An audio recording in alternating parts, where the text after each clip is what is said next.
परमेश्वर के साथ रिश्ता चाहिए, परमेश्वर के साथ संबंध चाहिए, जो सिर्फ परीक्षाओं में खरे उतर के वफादार रह के ही पाया जा सकता है।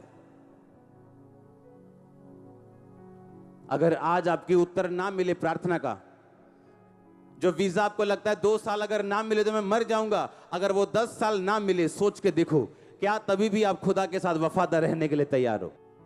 जिस मेजर प्रार्थना के लिए आप चर्च में आए हो, अगर वो ना कबूल हो, क्या फिर भी आप खड़े रहने के लिए प्रभु में तैयार हो? ये तो आप ही जानते हैं, यस या नो। एक टाइम आता है क्रिश्चियनिटी में जब आपको फैसला करना होता है, हां भाई आगे जाना है कि बस करें, क्विट करना है कि आगे बढ़ना है, क्या करना है? एक फैसला करना है मेरे को, और वो फैसला निर्धारित करता आप कितनी ऊंचाई तक जाएंगे। और याद रखो, आप परखे जाएंगे, और जब परख आएगी वो निराशा पैदा करती, दुख पैदा करती। लेकिन अगर आप सच्चे क्रिश्चियन हैं, अगर आप झूठे नहीं हैं, बाबाओं की तरह चर्च में नहीं आते हैं, अगर आप खुदा को ढूंढने के लिए चर्च में आते हैं और आपने खुदा को दिल में बसाया है, आप परखे जाएंगे। और अगर आप परखे जाएंगे, परख में सफल रहे, तो आप प्रमोट किए जाएंगे, आपकी प्रमोशन होगी आत्मा में और शरीर में। ऐसा कोई नहीं जो ये कहे मुझे प्रमोशन चाहिए और अपना टाइम ना दे, और अपना एफर्ट ना दे, और एग्जाम ना दे, और परीक्षा ना दे। लेकिन बाइबल कहती है, यूहन्ना कहता है, याकूब कहता आजकल परीक्षा आनंद की नहीं बल्कि दुखों की बात जान पड़ती है। मैं प्रेरितों के काम में इब्रानियों में बहुत जगह पढ़ रहा था, वहां पे लिखा था बहुत सारे लोगों ने अपनी संपत्तियां आनंद से लुटने दी, बहुत सारे लोगों पे बड़े दुख आए मसीह के नाम को आगे बढ़ाने के कारण। और लिखा मूसा ने भी अपने मिस्र के पूरे भंडार को, लाखों करोड़ों रुपए के भंडार को मसीह के कारण छोड़ दिया। उसने मसीह के कारण निंदित होने को उस भंडार से भी ज्यादा बड़ा धन समझा। परमेश्वर ने कहा अगर मैं तुझको बेटा बनाऊंगा मैं कोड़े लगाऊंगा, मैं तुझको बेटी बनाऊंगा मैं कोड़े लगाऊंगा। अगर तेरी परख नहीं हुई तो तू नाजायज संतान है, तो जायज संतान नहीं। अगर तेरे परख नहीं हुई तो तू मेरी बेटी बनी नहीं है अभी, तो मेरा बेटा भी बना ही नहीं। हालेलुया। आपका विश्वास हिलना नहीं चाहिए। कल मैं एक केस को सुन रहा था, उसने कहा जब मैं मसीह में आई दो साल से, और 2 साल से मैं बाइबल पढ़नी जब शुरू की, मुझको डिप्रेशन के अटैक होने शुरू हो गए, और मेरी फैमिली कहती जब से तूने बाइबल पढ़ी तब से तू पागल हो गई। और मेरे को अपना केस याद आया कि जिस प्रॉब्लम की वजह से मैं मसीह में गया था, और जब पहली प्रार्थना मुझ पे हुई थी, मेरे को समझ आ गया था कि मेरा इलाज सिर्फ प्रभु यीशु मसीह कर सकते हैं, क्योंकि पहली प्रार्थना ने मुझे हिला दिया था। सुनो ध्यान से, लेकिन हल नहीं किया था, सिर्फ हिलाया था, सिर्फ दिखाया था कि मैं कुछ कर सकता हूं। उसके बाद जब मैंने बाइबल पढ़नी शुरू की, और मैं जुआ खेलता था चर्च में आके भी, और जब मैं एक दिन जुआ खेल रहा था तो उस बंदे से मेरी लड़ाई हो गई। तब मुझे शायद 1-2 महीने हुए थे प्रभु में आए, और जब लड़ाई हुई तो मुझे ठोकर लगी अपने दोस्तों से, और मैं चर्च जाना शुरू कर दिया। और जब चर्च जाना शुरू हुआ तो मुझे ज्यादा डिप्रेशन और ज्यादा मेंटली अपसेट के अटैक होने शुरू हो गए। मैं कंफ्यूज हो गया। मैंने कहा चर्च में आने के बाद जब प्रार्थना मेरे पे पहली हुई थी तो मेरा तो हल होना शुरू हो गया था, अब क्या हुआ मेरे में? हाँ, अब तो मेरे अटैक डबल हो गए, मेरी प्रॉब्लम डबल हो गई। ऐसा नहीं होना चाहिए था। कितने मेरी बात समझ रहे हैं? आप समझ रहे कि नहीं? मेरी प्रॉब्लम डबल हुई, मैं सुसाइड करने तक पहुंच गया था मसीह में आने के बाद फिर भी। और शैतान मुझे कंफ्यूज इतना करता था जितना आपने सोचा भी नहीं, इतना टॉर्चर किया उसने जितना आप इमेजिन भी नहीं कर सकते हो। और उस चीज ने मुझे रोजे रखने के लिए मजबूर किया, पवित्रताई पे चलने के लिए मजबूर किया, फास्टिंग करने के लिए मजबूर, प्रेयर करने के लिए, बाइबल रीडिंग करने के लिए। ऑयल, अनॉइंटिंग ऑयल लगा के माथे पे, सिर पे 6-6 घंटे में बाइबल पढ़ता था। 3 दिन 4 दिन में नया नियम खत्म करता था। और उसके बाद परमेश्वर ने मुझे फ्री किया उस डिप्रेशन से, जब 6वीं बार मैंने 40 रोजे रखे हुए। हालेलुया। उसने तब नहीं सुनी जब मैंने कहा, उसने तब सुनी।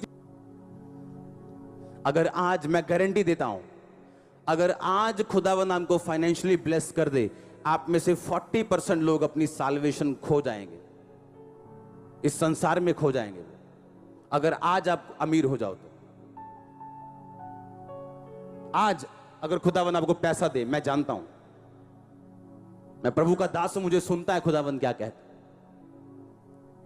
अगर आज आपका विरोध होना बंद हो जाए, आपकी प्रार्थना का जीवन ठंडा हो जाएगा। अगर आज आपका विरोध होना बंद हो जाए, आपकी प्रेयर लाइफ फिनिश हो जाएगी। वो विरोध आपको जगाए रखता है, वो परीक्षा आपको बनाए रखती। आपकी लाइफ का बेस्ट मसा आपकी लाइफ पे तब उतरता है जब आप परीक्षा के दिनों में होते हो। लेकिन परीक्षा कोई भी लेना नहीं चाहता। सब बरकत चाहते हैं, वीजा चाहते हैं, आशीष चाहते हैं, लेकिन परीक्षा कोई नहीं चाहता। परीक्षा पापा जी आप ले लो, आशीष हमें दे दो, तो प्रमोशन भी मैं ले लूंगा, तुम बैठे रहना। हां, परमेश्वर ने कहा यूहन्ना बपतिस्मा दाता जवानी तक जंगलों में रहा, बिना व्हाट्सएप के। हां, तब का व्हाट्सएप कुछ भी होता होगा। बिना दाखरस के, बिना पार्टी अटेंड किए, बिना फंक्शन अटेंड किए, बिना क्रिकेट खेले, बिना बेसबॉल फुटबॉल खेले, बिना घूमे फिरे, ऊंट का चमड़े का वस्त्र पहन पहन के जंगलों में रहता था। घर आने का भी टाइम नहीं था, खुदावंद घर भी नहीं आने देता था। जंगलों में रह के फलियां खाता था, शहद खाता था, ऊंट का वस्त्र पहनता था, चमड़े के कपड़े पहनता था। ऐसा क्यों? क्योंकि उसने यीशु मसीह को बपतिस्मा देना था और खुदावंद ने उसको तैयार करने के लिए एक बड़ा मूल्य उसकी जिंदगी से लिया। पर आज के छोकरे लोग चाहते हैं आज मसीह में आए, कल हमने लंगड़े चलाने हैं जी। करो जी दुआ साडे ते हाथ रखो, सिर ते हाथ, अल्लाह फटा। हाँ, एक लड़का आके बोलता है खुदा के दास मुझे डबल मसा चाहिए। कहता खुदावंद तुझे बहुत सारी मुसीबतें दे। कहता नहीं नहीं नहीं मसा चाहिए। कहता कोई बात नहीं काका, लगजू बता मसा किमें आंदा है कि खुदावंद तुझे बहुत सारी मुसीबतें दे, जब तू निकलेगा तू मसे से भरा होगा।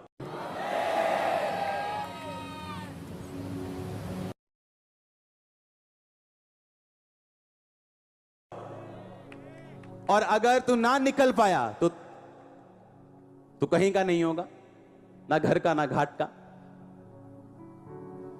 मसीह में आ गए हो तो आपको याद रखना है कि शैतान आपको जानता है। बाइबल कहती है जब मूसा निकालने के लिए गया इजराइलियों को, तो उसने कहा अरे इजराइली लोगों, प्रभु ने मुझे पूछा, ये देखो भेजा उसने, ये देखो छड़ी ठा शाम बन गई, ये देखो मेरा हाथ अंदर रखा तो कोड़ी हो गया, वापस रखा तो ठीक हो गया। खुदा ने मुझे भेजा है, ठीक है हम मानने के लिए तैयार हैं। लेकिन जैसे ही मूसा को भेजा गया इनको छुड़ाने के लिए, राजा ने तंग करना डबल शुरू कर दिया लोगों को। उसने कहा अच्छा ईंटें बनाते हो, ठीक है, ईंटों को पक्का करने के लिए पराली डालते थे। पराली, ईंटों को पक्का करने के लिए पराली बीच में डालते थे ताकि ईंटें और पक्की हो जाएं। उनको पराली वो लोग ला के देते थे, कहते अच्छा आज से पराली तुम इकट्ठी करोगे, तुम ही पराली इकट्ठी करोगे, तुम ही ईंटें बनाओगे। अगर एक बंदा रोज 1000 ईंटें बनाता है तो 1000 ही बनाएगा, उसकी ईंटों की गिनती कम नहीं होगी और पराली तुम ढूंढोगे। और लोगों ने कहा मूसा तू हम पर विपत्ति ले आया है, तू हम पर तलवार ले आया है, तू ऐसा काम तूने कर दिया कि राजा ने हमें दुगना तंग करना शुरू कर दिया।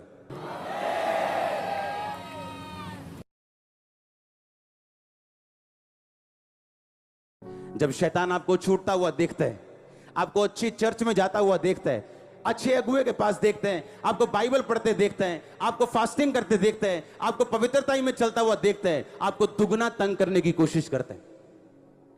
हाँ, आपका हस्बैंड जाग जाता है, असली शैतान जाग जाता है, दारू डबल शुरू होती, चरस डबल शुरू। आपको लगता है ये क्या हो गया, मैं तुम ही चर्च जा रही हूं, ये पूरा कैसे जाग गया शैतान।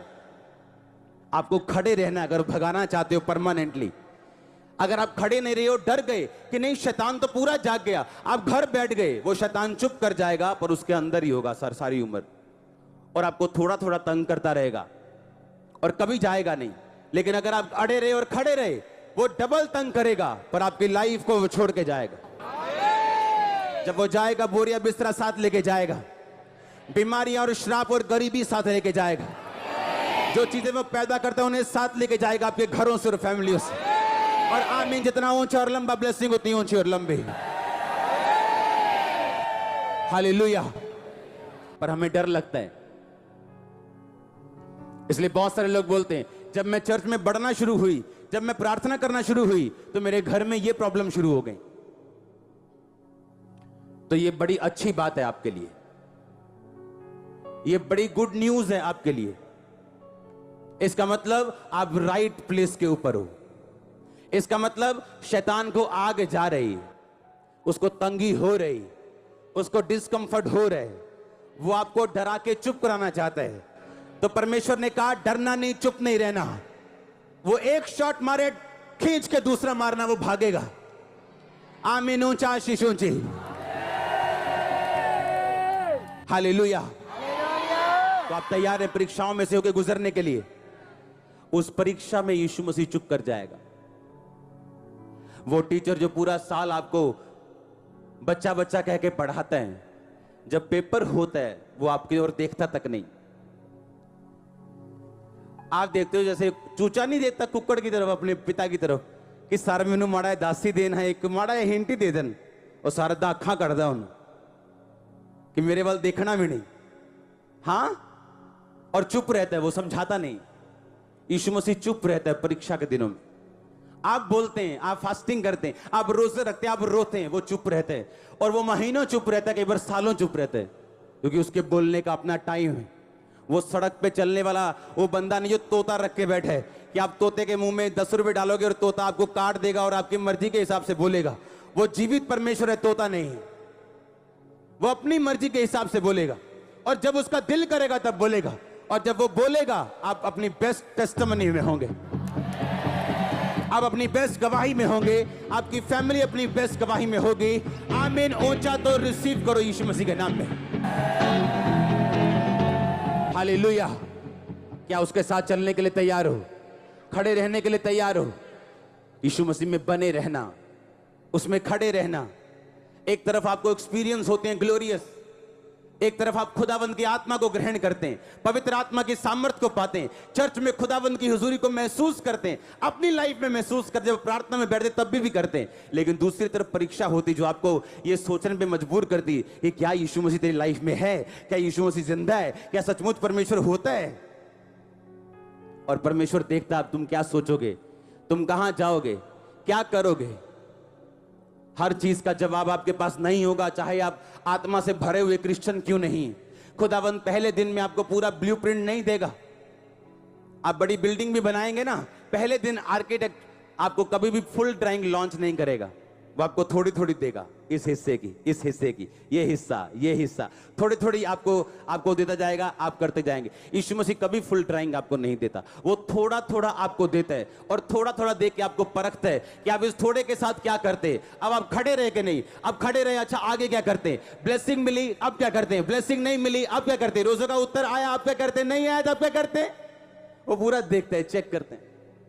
उसने कहा तेरी परीक्षा करके मैं जान लूं तेरे दिल में क्या है। मैं तुझे शॉर्टकट में लेके जा सकता हूं। 11 दिन का रास्ता था, 11 दिन का, 40 साल लगे उन्हें। परमेश्वर ने कहा ऐसा ना हो तुम लड़ाई देखो और तुम वापिस मुड़ाओ।